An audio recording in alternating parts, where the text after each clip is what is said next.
இன்றைக்கி நம்ம மாடி தோட்டத்தில் இந்த ஆரஞ்சு பழங்கள் தாங்க அறுவடை செய்யலான்ட்டு வந்திருக்கோம். இந்த பழங்கள் பார்த்திங்கன்னா நல்லா பழுத்து இருக்குது. இப்போது எங்கள் அம்மா பார்த்திங்கன்னா எல்லாமே பறிச்சுக்கிட்டு இருக்காங்க பாருங்கள்.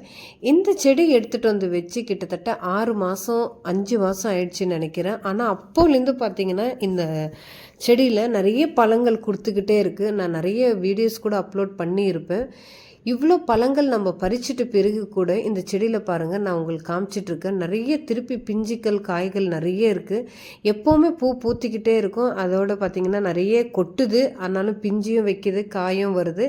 இந்த மாதிரி ஒரு வாரத்தில் பார்த்திங்கன்னா ஒரு 2-3 பழங்களாவது பழுக்குது. நம்ம அதை அறுவடை செஞ்சுக்கிட்டு தான் இருக்கோம். ஸோ இன்றைக்கி பார்த்திங்கன்னா கிட்டத்தட்ட 6 பழங்கள் நம்மளுக்கு கிடச்சி இருக்குது.